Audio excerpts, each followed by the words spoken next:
I'm sorry. What? I, this new no sooner than system is gonna kill me. So we got a new ban list.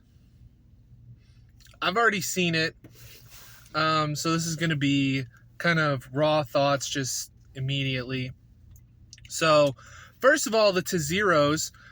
We got mine finally. Mine's at 0 now.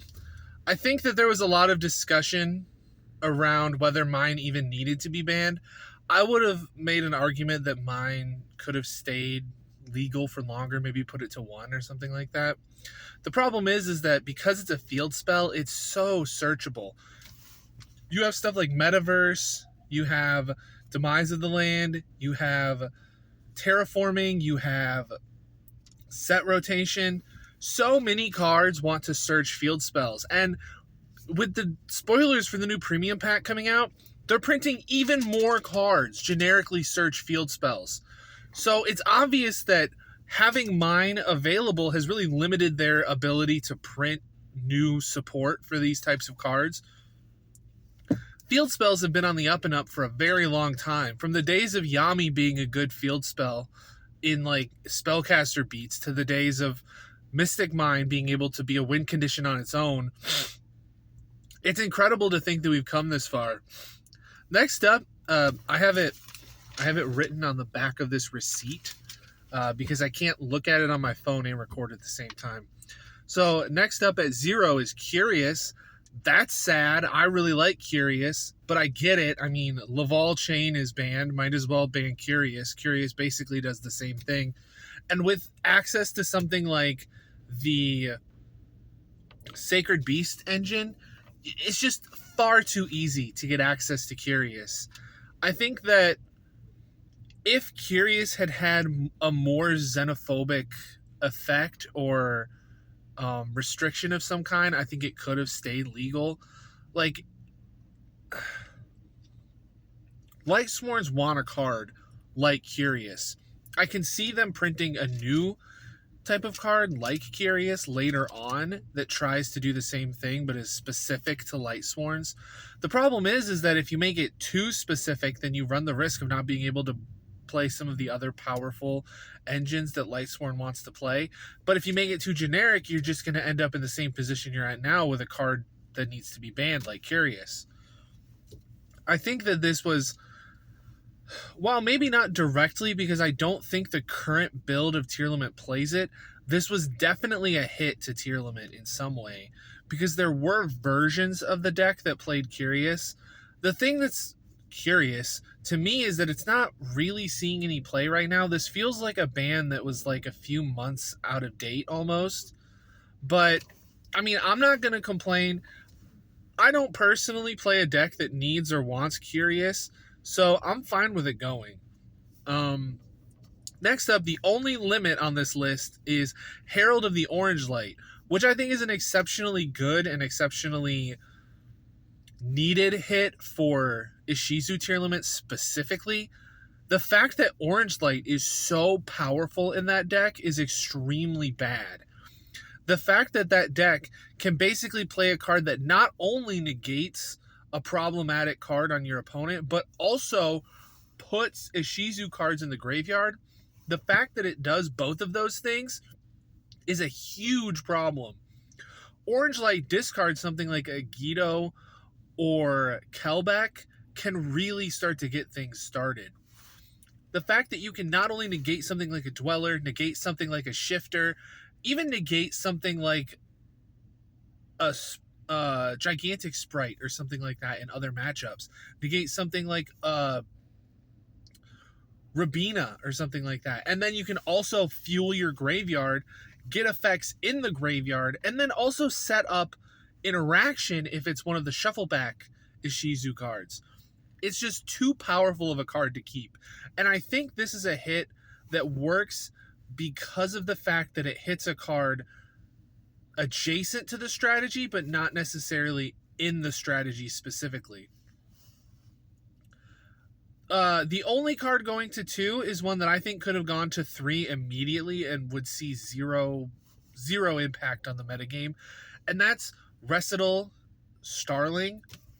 I personally felt attacked when they limited Recital.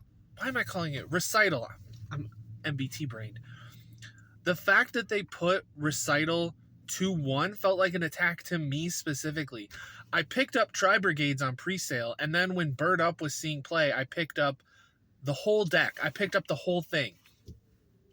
And I didn't even get a chance to play it at a tournament.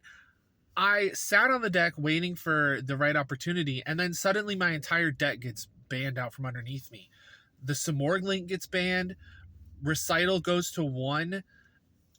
Tenki, I believe, went to 1 or 2 at that point.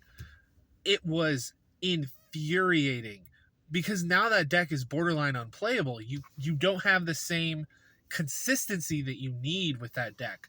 I think with Recital to 2, I think the deck is much more playable and may see some success. Maybe not at like the YCS level, but I can see it like topping some regionals, maybe even sneaking in day 2 at like a YCS or something.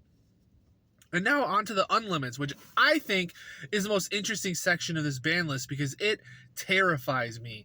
As somebody who likes to play graveyard-centric decks, this ban list sucks in that sense.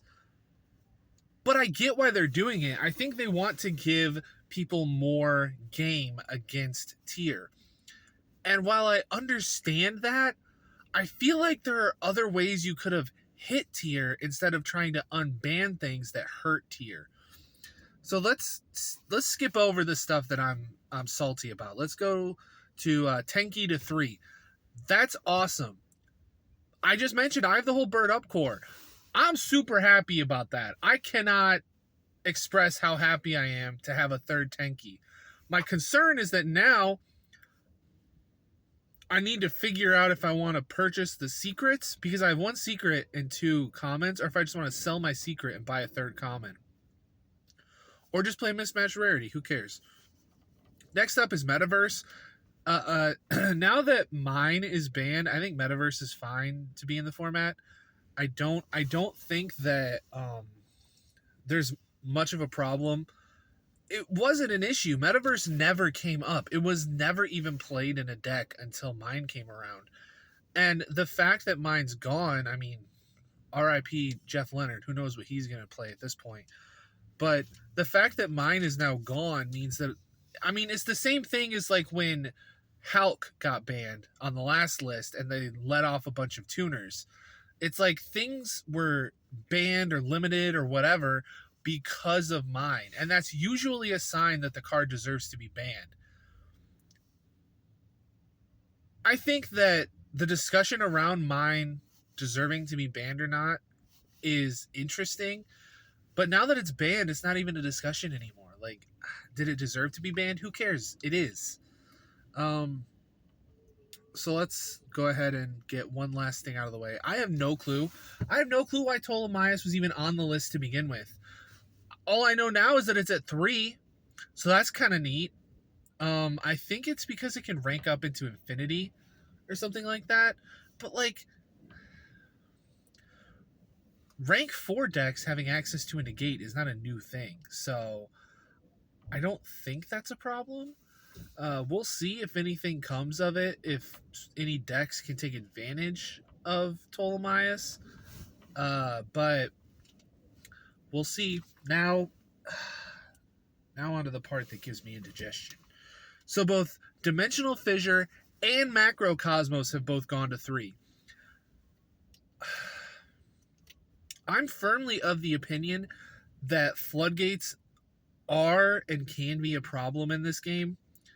I don't think that there is no place for floodgates. I think that certain decks that play floodgates can be like interesting and exciting.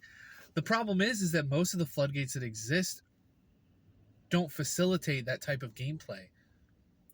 I think that if you're gonna bring back things like Dim Fizz and Macro, I get why, especially given the format that we're in, but like, I don't understand the logic sometimes because Skill Drain is now at 3, Macro is at 3, and Dim Fizz are all at 3.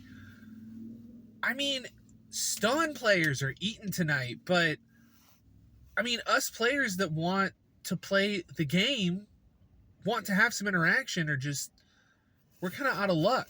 I feel like with skill drain, there's at least some level of skill involved in both playing skill drain and playing through skill drain.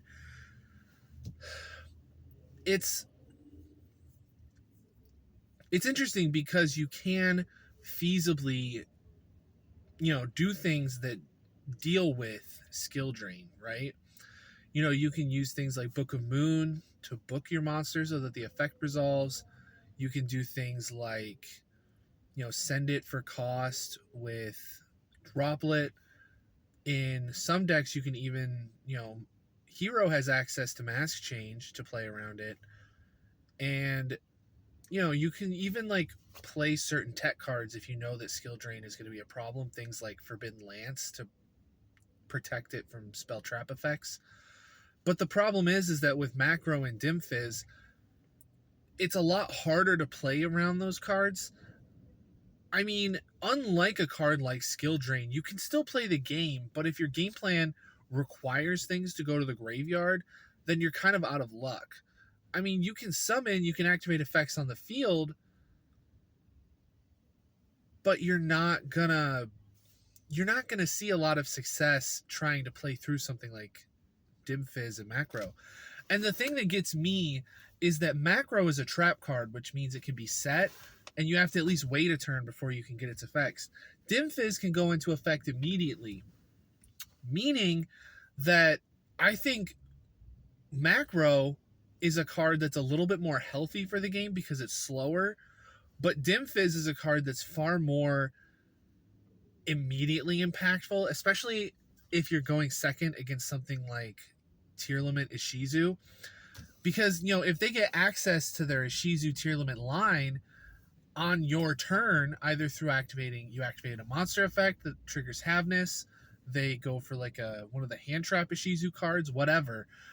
Dim Fizz causes them to immediately need to answer it, because if you're playing a deck that can play through Dim Fizz is almost like a shifter type card because it can be activated immediately. You don't have to wait a turn. So I think Dim Fizz is probably going to actually see significant amounts of play in decks that aren't Floodgate decks, in the types of decks that would also play Shifter. The problem is that these cards are only good going first. And if you lose the die roll, if you flip Skill Drain on them turn 4, what does that accomplish? What does it accomplish? Where do you get? So I don't think it's going to be like a main deck option. I think it's going to be more so like a side deck option. But I do think that these cards are going to see immediate play. I think both of them are going to start seeing play in decks like Sprite, in decks like, what's it called? Flu. And we may even see other decks spring up in contention that can take advantage of these cards. The first deck, the first Floodgate deck that comes to mind is Eldritch. But the problem with Eldritch is that it wants its traps and itself in the graveyard. So that's not going to work. You could play Guru. That's interesting, but I think you kind of have a need for the graveyard sometimes. I mean, I think Guru plays Shifter, so I guess, sure, you could play those cards just in general. But the problem is that they're going to be side deck options when you know you're going first, but you may have better cards to put in going first. More actual interaction, not just cards that try and shut your opponent down.